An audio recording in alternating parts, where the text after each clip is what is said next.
மயக்கம் ஆயிட்டாங்க. ஆம்புலன்ஸ் வரதுக்குள்ள கூட்டு போறாங்க.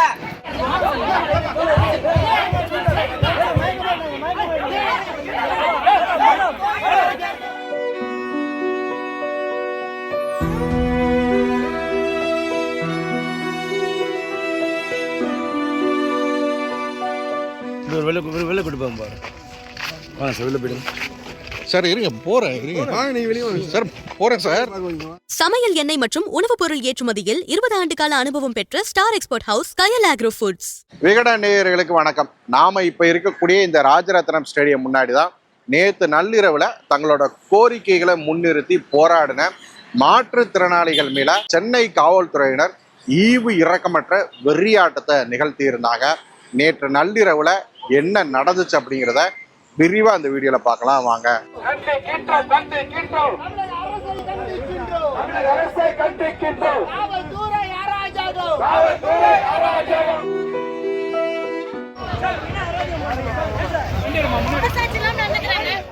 அடிப்படை தேவை கூட உங்களால பண்ண முடியல பாத்தீங்களா? ரிலீஸ் பண்ண சொல்லி அதுக்காக இந்த லைட் இல்லாம வீட்ல வைப்பீங்களா பாம்புல?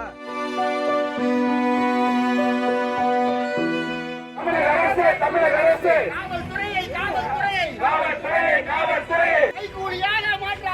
கைகூலியாக மாற்றாது. காவல்துறையை வைத்து எங்களை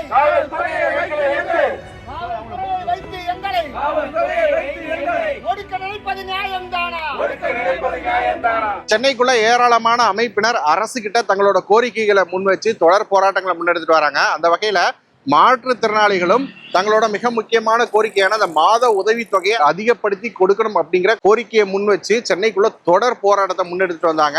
நேற்று அவங்களோட போராட்டத்தோட 5வது நாள் கிட்டத்தட்ட 1000க்கும் மேற்பட்ட மாற்றுத்திறனாளிகள் சிவானந்தம் சாலையில கூடி அங்கே இருந்து பேரணியா போய் தலைமைச் செயலகத்துல முதலமைச்சரை சந்திச்சு தங்களோட கோரிக்கை சார்ந்த மனுவை கொடுத்துட்டு வரலாம் அப்படின்னு ஒரு முடிவு எடுக்கிறாங்க. இதற்காக சிவானந்தம் சாலையில நேற்று காலை கூடவும் செய்யறாங்க. ஆனா நேற்று தமிழக அரசோட பட்ஜெட் தாக்கல் செய்யப்பட்டுக்கிட்டு இருந்துச்சு. இதனால காவல்துறையினர் முன்னெச்சரிக்கையா அங்க இருந்து மாற்றுத்திறனாளிகளை கைது செய்து ராஜரத்னம் ஸ்டேடியத்துல இந்த இடத்துல கொண்டு வந்து அடைக்கிறாங்க. இங்கதான் நேற்றைய நாள் முழுவதும் மாற்றுத்திறனாளிகள் காவல்ல வைக்கப்பட்டிருந்தாங்க.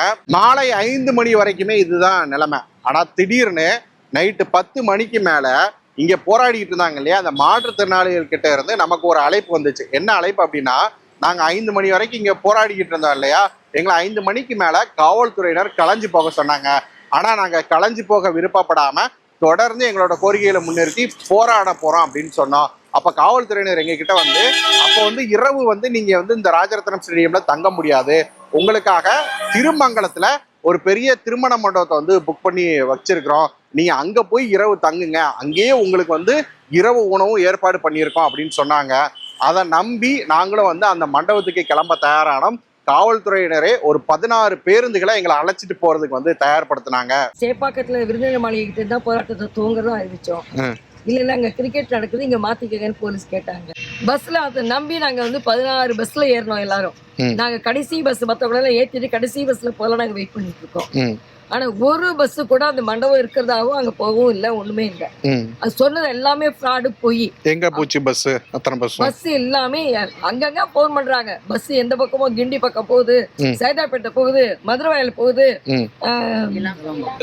கிளாம்பாக்கம் போகுது, கோயம்பேடு போகுதுன்னு மாத்தி மாத்தி எல்லா இடத்துக்கும், சில விழுப்புரம் நோக்கி போகுது அப்படின்னு மாத்தி மாத்தி எல்லாரும் சொல்லிக்கிட்டே இருக்காங்க. எங்க போகுதுன்னே பல பேருக்கு தெரியல. எங்கேயோ கொண்டு போய் அவங்களே வழியில நிக்க வச்சிருக்காங்க. சில பேர் போய்கிட்டே இருக்காங்க. பஸ்ஸுக்குள்ள இருக்கிறவங்களுக்கு கூட ஒருத்தருக்கு மயக்கம் வந்திருக்கு, மருத்துவ சிகிச்சை கிடையாது. ஒருத்தருக்கு காலில் அடிபட்டு காயத்துல ரத்தம் வந்திருக்குது, அவங்களுக்கு இந்த மருத்துவ சிகிச்சை கிடையாது. பஸ்ல கூட்டிட்டு போனவங்களுக்கு இது வரைக்கும் யாருக்கும் இரவு உணவு கிடையாது, குடிதண்ணீர் கிடையாது. இங்க காத்துக்கிட்டு இருக்கோம். அவங்க எல்லாம் நடுத்தல நிக்க விட்டு எங்கெங்க அலைய வைக்கிறதுனால நாங்கெல்லாம் இங்கேயே உட்காந்துருக்கோம். தலைவர்கள் மட்டும் இங்க இருக்கிறோம். இப்படி மற்ற பேருந்துகள் வேற வழிகள்ல போற தகவல் எங்களுக்கு கிடைச்ச உடனே கடைசியா நாங்க இருந்த ஒரு 50 பேர் அந்த கடைசி பஸ்ல ஏற மறுத்துட்டோம். இங்க இருந்து கூட்டிட்டு போன எங்களோட ஆட்கள், அதாவது 1000க்கும் மேற்பட்ட அந்த மாற்றுத்திறனாளிகளை திரும்பவும் ராஜரத்னம் ஸ்டேடியத்துக்கு கூட்டிட்டு வந்தா மட்டும்தான் நாங்க இங்க இருந்து கலைவோன்னு சொல்லிட்டு நாங்க உள்ளிருப்பு போராட்டத்தை தொடங்கிட்டோம். உடனடியாக காவல்துறை என்ன பண்ணிட்டாங்க அப்படின்னா, இந்த ராஜரத்னம் ஸ்டேடியத்துல மின் விளக்கை எல்லாம் அணைச்சிட்டாங்க. அதே மாதிரி இங்க இருக்கக்கூடிய டாய்லெட்டை எல்லாம் பூட்டிட்டாங்க. எங்களுக்கு மதிய வரைக்கும் தான் சாப்பாடு கொடுத்தாங்க. இப்ப நாங்க இரவு 10 மணிக்கு மேல வந்து இங்க இருக்கிறோம், ஆனா எங்களுக்கு இரவு உணவு கொடுக்கல, அதே மாதிரி தண்ணியும் கொடுக்கல, நாங்களே வெளியே போய் சாப்பாடு அரேஞ்ச் பண்ணிக்கிறோம் அப்படின்னாலும் அதுக்கும் காவல்துறையினர் வழிவிட மாட்டேங்கிறாங்க. தண்ணி கூட கொடுக்காம, யூரின் கூட போக விடாம எங்களை இங்க வச்சு கொடுமைப்படுத்துறாங்க அப்படின்னு சொல்லிட்டு இங்க இருந்து போராடிக்கிட்டு இருந்த மாற்றுத்திறனாளிகள் கிட்ட இருந்து வந்துச்சு. ஒரு 40-50 பேர் இங்க இருக்கிறோம். இங்க 7 மணில இருந்து லைட்லாம் ஆஃப் பண்ணிட்டாங்க. பொது கழிப்பிடம் இவங்களுக்கு என்னங்க வந்தது? பொது கழிப்பிடத்துக்கு இந்த போலீஸ்க்கு என்ன சம்பந்தம் இருக்கு? பொது கழிப்பிடத்தை கூட நாங்க பயன்படுத்த விடாமல எங்க இந்த இடத்துக்கு வெளியில இருக்கிற பொது கழிப்பிடத்தை கேட்டுக்கு வெளியில ரோட்ல இருக்கு, அதை கூட நாங்க பயன்படுத்த கூடாதுன்னு பூட்டி வச்சிருக்காங்க. உள்ள எல்லா இடத்துலயும் இருட்டாக்கிட்டாங்க, லைட் ஆஃப் பண்ணிட்டாங்க. குடிதண்ணீர் கிடையாது, இரவு உணவு கிடையாது. நாங்க சித்திரவதைப்பட்டு இங்க இருக்கோம். உடனடியா நாமளும் புறப்பட்டு இந்த ராஜரத்னம் ஸ்டேடியத்துக்கு நைட்டு 10:30 மணிக்கு மேல வந்து சேர்ந்தோம். 10:30 மணிக்கு மேல இங்க வந்த உடனே பார்த்தோம் அப்படின்னா நமக்கு உள்ள போய் செய்தி சேகரிக்கிறதுக்கு காவல்துறையினர் அனுமதி கொடுக்கல. அவங்க என்ன சொன்னாங்க அப்படின்னா, நாங்க வந்து இவங்களை ரிலீஸ் பண்ணிட்டோம், இவங்க தான் போகாம உட்கார்ந்து இருக்கிறாங்க, நீங்க உள்ள போனீங்கன்னா இப்ப பிரச்சனை ஆகும், அதனால உங்களை வந்து உள்ள அனுமதிக்க முடியாது, நீங்க வேணா கேட்ல நின்னே பேசுங்க அப்படின்னு வந்து காவல்துறையினர் நம்ம கிட்ட ஊடகத்துக்கிட்டையும் கராரா கண்டிஷன் போட்டாங்க. சார் இருங்க, போறேன் சார், போறேன் சார். செல்ல எதுக்கு சார் கேக்குறீங்க?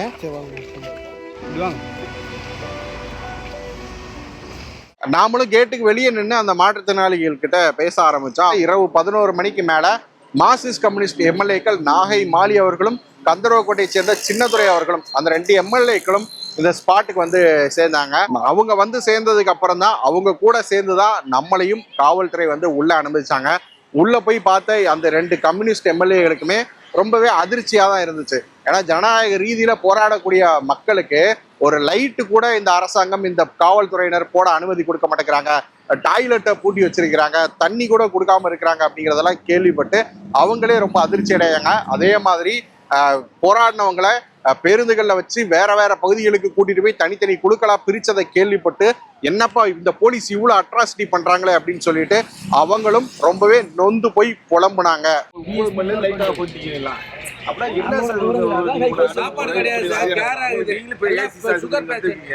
நீங்களாவது வந்து லைட்டா போடுப்பா, பாத்ரூம் தொடர்ந்துப்பான்னு சொல்லணும். எங்களை பேசுறது ஒரு சைடு இருக்கட்டும், நீங்க இந்த அடிப்படை தேவை கூட உங்களால பண்ண முடியல. பாத்தீங்களா, ரிலீஸ் பண்ண சொல்லி அதுக்காக இந்த லைட் இல்லாம வீட்டுல வைப்பீங்க பாம்புல, உங்களுக்கு கேட்டுக்குமா இல்லையா? பாம்புல கொண்டாந்து வீட்டுல வைப்பீங்க. அரெஸ்ட் பண்ணி ரிலீஸ் பண்ணியாச்சு, அதுக்காக வந்தாங்க, ரிலீஸ் பண்ணி போறதுக்காக வந்தாங்க, கோரிக்கைகளும் வந்தவங்க. அந்த 2 எம்எல்ஏக்கள் வந்தாங்க இல்லையா, மாற்றுத்திறனாளிகளுக்கு ஆதரவு தெரிவிக்கிறதுக்காக, என்ன நிலைமை அப்படிங்கிறத பாக்குறதுக்காக. அவங்க 2 பேரும் இங்க இருக்கக்கூடிய காவல் அதிகாரிகள் கிட்ட போயிட்டு, இவங்க வந்து மாலையிலிருந்தே வந்து எதுவும் சாப்பிடாம இருக்கிறாங்க, இவங்களுக்கு குடிக்கிறதுக்கு தண்ணியோ இல்லை ஒரு டீ பண்ணு ரொட்டியோ கூட அரேஞ்ச் பண்ணுங்க அப்படின்னு சொல்லிட்டு அந்த 2 எம்எல்ஏக்களும் காவல் அதிகாரிகள் கிட்ட கேட்குறாங்க. அதுக்கு காவல் அதிகாரிகள் என்ன சொல்றாங்க அப்படின்னா, நேரம் ஆயிடுச்சு சார், இனிமே எந்த கடையும் இருக்காது, மவுண்ட் ரோட்ல தான் 2 பெரிய கடை இருக்கும், அந்த 2 பெரிய கடையிலையும் பார்த்தீங்க அப்படின்னா டீ வந்து 50 ரூபா, பன்னு வந்து 60 ரூபா, அதை வாங்கணும் அப்படின்னா நம்ம ஒரு தலைக்கே 100 ரூபாயிலிருந்து 200 ரூபா வரைக்கும் செலவு பண்ண வேண்டியது இருக்கும், அவ்வளோலாம் செலவு பண்ண முடியாது சார் அப்படின்னு சொல்லிட்டு ரொம்ப அலட்சியமா அந்த காவல் அதிகாரிகள் பதில் சொன்னாங்க. உடனே கம்யூனிஸ்டுகள் வந்து, நாங்களே கூட பணம் தரோம், நாங்களே கூட செலவு பண்றோம், நீங்க வாங்கி மட்டும் கொடுங்க அப்படின்னு கூட கோரிக்கையா முன் வச்சு பார்த்தாங்க. அதையும் காவல் அதிகாரிகள் ஏற்க மறுத்துட்டாங்க. இந்த மைதானத்துல இருள்ல இருக்கிறது வந்து பாதுகாப்பா இருக்காது அப்படிங்கிறதுனால இவங்கள ஒரு பாதுகாப்பான இடத்துக்கு கூட்டிட்டு போகணும் அப்படின்னு சொல்லிட்டு காவல் அதிகாரிகள் கிட்ட பேச ஆரம்பிச்சாங்க.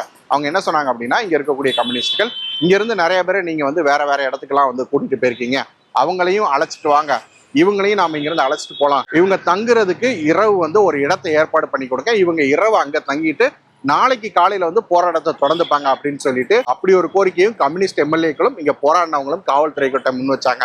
ஆனா காவல்துறை அதற்கும் காது கொடுக்கவே இல்லை. ஒரு தடவை போராடுறவங்களுக்காக மண்டபம் கொடுத்தாங்க அப்படின்னா மறு தடவை மண்டபக்காரங்க வந்து மண்டபம் கொடுக்க மாட்டேங்கிறாங்க, போராடுறவங்க வந்து எதையாவது உடைச்சு போட்டு போயிடுறாங்க, அதனால மண்டபமே கிடைக்க மாட்டேங்குது. அதுவும் இந்த நேரத்துல நடுராத்திரியில சென்னைக்குள்ள மண்டபம் கிடைக்கிறதுக்கு சான்ஸே இல்லை. அதனால இவங்க போராடுறவங்களை இப்படியே கலைஞ்சு போயிட சொல்லிருங்க, வேற எங்கேயும்லாம் கூட்டிட்டு போக முடியாது அப்படின்னு சொல்லி காவல்துறையினர் தங்கள் தரப்பை முன் வச்சாங்க. அதன் பிறகு இங்க கூடியிருந்த கம்யூனிஸ்ட் தோழர்கள் அவங்க எல்லாம் சேர்ந்து சென்னைக்குள்ள இருக்கக்கூடிய கம்யூனிஸ்ட் அலுவலகங்கள் இல்லை வேற ஏதாச்சும் நமக்கு தெரிஞ்ச அலுவலகங்கள்ல இவங்களை கூட்டிட்டு போய் தங்க வைக்கலாமா அப்படிங்கிற ஒரு யோசனையும் வந்து பேசிக்கிட்டு இருந்தாங்க. ஆனா ஒரு 1000-லேருந்து 1500 பேரை தங்க வைக்கிற அளவுக்கான இடம் வந்து கம்யூனிஸ்ட் தோழர்கள் கிட்ட இல்லை அப்படிங்கிறதுனால போராடுற மக்களும் இங்க இருந்து போக மாட்டோம்னு உறுதியா இருக்கிறாங்க. அதனால காவல்துறையினர் நீங்க வந்து இவங்க தங்குறதுக்கு ஒரு இடம் மட்டும் எப்படியாச்சும் ஏற்பாடு பண்ணி கொடுங்கன்னு சொல்லிட்டு கம்யூனிஸ்ட் எம்எல்ஏக்களும் இங்க இருக்கக்கூடிய மாற்றுத்திறனாளி பிரதிநிதிகளும் மீண்டும் வந்து காவல்துறை கிட்ட வந்து தங்களோட கோரிக்கையை வந்து இன்னும் வலுவா வந்து முன் வச்சாங்க. இதுக்கிடையில இன்னொரு சம்பவம் நடந்துச்சு. நேம் பேட்ச் இல்லாத ஒரு அதிகாரி வந்து கம்யூனிஸ்ட் எம்எல்ஏக்களை பார்த்து, நீங்க யார் சார், நீங்க எல்லாம் எம்எல்ஏக்களா, நமக்கு தெரியாது பாத்துக்கங்க அப்படின்னு சொல்லிட்டு ஒரு மாதிரி தலையை சுரிஞ்சிட்டு போனாரு. இதுவுமே அங்க இருக்கக்கூடிய எல்லாரையுமே அசௌகரியப்படுத்துச்சு. தொடர்ச்சியா தங்களோட குரல் எதுவுமே கேட்கப்படலை அப்படிங்கிற ஒரு விரக்தியில வந்து இங்க இருக்கக்கூடிய மாற்றுத்திறனாளிகளும் கம்யூனிஸ்ட் எம்எல்ஏக்களும் இருந்தாங்க. அந்த சமயத்துல காவல்துறை ஒரு புது ஐடியாவோட வந்தாங்க. என்ன அப்படின்னா, இங்க போராடிட்டு இருக்கிறாங்கல்ல இவங்களை எல்லாத்தையும், அதாவது வெளியே இவங்களே கொண்டு போய் பஸ்ல இறக்கி விட்ட எல்லாரையும் சேர்த்து, அப்புறம் அந்த ராஜரத்னம் ஸ்டேடியத்துல இருந்தவங்க எல்லாரையும் சேர்த்து ஒரு 1500 பேர் வரும். 1500 பேரை தங்க வைக்கிற அளவுக்கு சென்னைக்குள்ள இப்ப நைட்ல நம்மளால இடம் பார்க்க முடியாது. அதனால கோயம்பேடு பஸ் ஸ்டாண்ட் இருக்குல்ல, அது நல்ல விசாலமா இருக்கும், நல்ல திறந்த வெளியா விசாலமா இருக்கும். இவங்க எல்லாத்தையும் நாங்க கோயம்பேடு பஸ் ஸ்டாண்டுக்கு கூட்டிட்டு போயிடுறோம். அங்க அவங்க இரவு தங்கிட்டு அங்க இருக்கக்கூடிய கழிப்பிடங்கள்ல காலை கடன்களெல்லாம் முடிச்சுட்டு திரும்ப வந்து அவங்க வந்து போராடட்டும். இதுதான் எங்களால இப்போதைக்கு பண்ண முடியும் அப்படின்னு சொல்லிட்டு ஒரு ஐடியாவை முன் வச்சாங்க. போராடுறவங்கள, அதுவும் மாற்றுத்திறனாளிகளை கோயம்பேடு பேருந்து நிலையத்துல போய் தங்க வைக்கிறது சரியா இருக்குமா, அது பாதுகாப்பா இருக்குமா அப்படிங்கிற குழப்பங்கள் கம்யூனிஸ்ட் எம்எல்ஏக்களுக்கும் இருந்துச்சு, இங்க இருக்கக்கூடிய மாற்றுத்திறனாளி பிரதிநிதிகளுக்கும் இருந்துச்சு. ஆனாலும் கம்யூனிஸ்ட் எம்எல்ஏக்கள் வேற வழியே இல்லை அப்படிங்கிறதுனால காவல்துறையோட அந்த அந்த அந்த ஐடியாவை வந்து ஒத்துக்கிட்டாங்க. அதை கொண்டு போய் இங்க போராடிக்கிட்டு இருந்த அந்த மாற்றுத்திறனாளி பிரதிநிதிகள் கிட்டையும் அந்த மாற்றுத்திறனாளிகள் கிட்டையும் முன்வைக்கிறாங்க. நீங்களாம் கோயம்பேடுக்கு வந்து கிளம்பி போயிருங்க, உங்க கூட போராடினவங்களும் கோயம்பேடுக்கு வந்து சேர்ந்துருவாங்க, நீங்க அங்க இரவு நேரத்துல தங்கிட்டு காலையில திரும்பி வந்து போராட்டத்தை தொடருங்க அப்படின்னு சொன்னாங்க.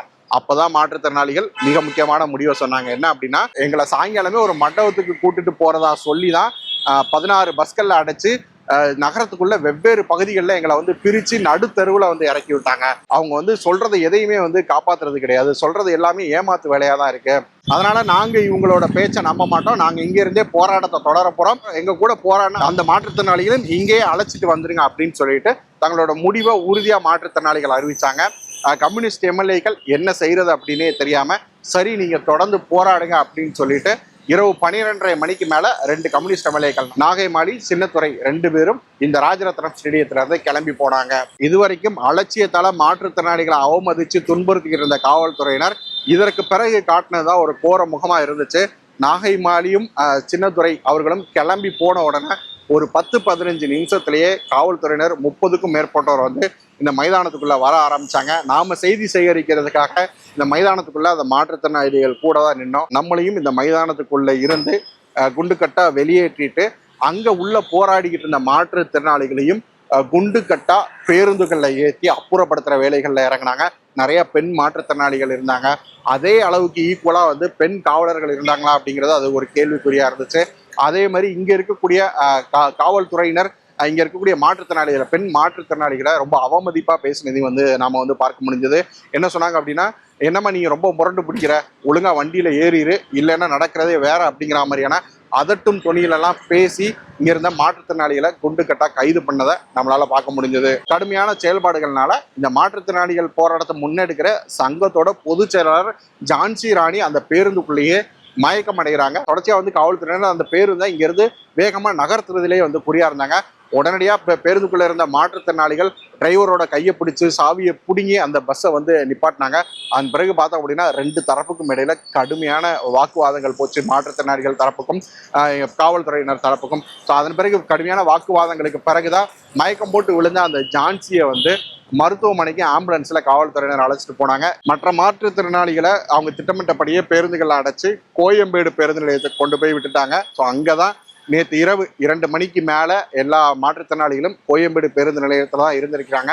இன்னைக்கு காலையில திரும்ப கோயம்பேடு பேருந்து நிலையத்துல இருந்து இந்த போராட்டத்தை அடுத்த கட்டமா எப்படி எடுத்துட்டு போலாம் அப்படிங்கிறத பத்தி ஆலோசிச்சுக்கிட்டு இருக்கிறாங்க. நம்ம கிட்ட அந்த மாற்றுத்திறனாளிகள் பேசும்போது என்ன முன்வைக்கிறாங்க அப்படின்னா, இந்த அரசாங்கம் மூச்சுக்கு மூச்சு சமூக நீதி பேசுற அரசாங்கம், இந்த அரசாங்கத்துல விளிம்பு நிலை மக்கள் எல்லாம் பாதுகாப்பா இருப்பாங்க அப்படின்னு நம்பணும். நாங்க போன ஆட்சியில எங்களோட மாற்றுத்திறனாளிகளோட கோரிக்கைகளை முன் வச்சு நிறைய விஷயங்களுக்காக போராடினோம். அப்பெல்லாம் திமுகவினர் எங்க கூட தான் நின்னாங்க, எங்க கூட சேர்ந்து எங்களுக்காக குரல் கொடுத்தாங்க. ஆனா ஆட்சிக்கு வந்ததுக்கு அப்புறம் எங்களோட குரலை கேட்கறதுக்கு தயங்குறாங்க.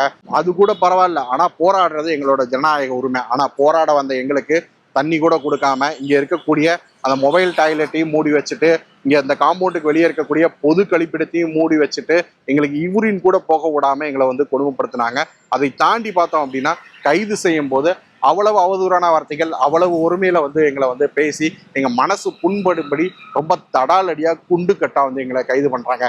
நாங்க என்ன சாதாரண மனிதர்களா? நாங்களே உடம்பு முடியாத நிலைமையில இருக்கக்கூடிய மனிதர்கள். எங்களை இந்த அளவுக்கு கடுமையா ட்ரீட் பண்ற அளவுக்கான மனநிலை இவங்களுக்கு எங்க இருந்து வந்துச்சு? இது சம்பந்தமா இந்த ஸ்பாட்டுக்கு நேர்ல வந்திருந்த கம்யூனிஸ்ட் எம்எல்ஏக்கள் நாகை மாலி அப்புறம் வந்து சின்னத்துறை 2 பேர்கிட்டையும் அவங்க இந்த ஸ்பாட்ல இருந்து கிளம்பும் போதே நீங்க இந்த ஸ்பாட்டுக்கு வந்து இவ்வளவு நேரம் பேச்சுவார்த்தையை நடத்தி இருக்கிறீங்க, நீங்க இதை பத்தி செய்திக்காக என்ன சொல்ல விரும்புறீங்க அப்படின்னு கேட்டோம். அவங்க 2 பேருமே எந்த பதிலையுமே சொல்ல விரும்பல, மௌனமா வந்து கடந்து போனாங்க. அந்த மௌனத்துக்கு பின்னாடி நிறைய செய்திகள் இருக்கு அப்படிங்கிறது தான் அரசியல் யதார்த்தம். இதே மாதிரியான வீடியோஸுக்கு தொடர்ச்சியா வீடனோட இணைஞ்சிருங்க. நன்றி. 20 ஆண்டுகளாக உலக நாடுகளுக்கு உயர்தர சமையல் எண்ணெய் மற்றும் உணவுப் பொருட்கள் ஏற்றுமதியில் இந்திய அரசின் ஸ்டார் எக்ஸ்போர்ட் ஹவுஸ் அங்கீகாரம் பெற்ற கயல் ஆக்ரோ ஃபுட்ஸ்.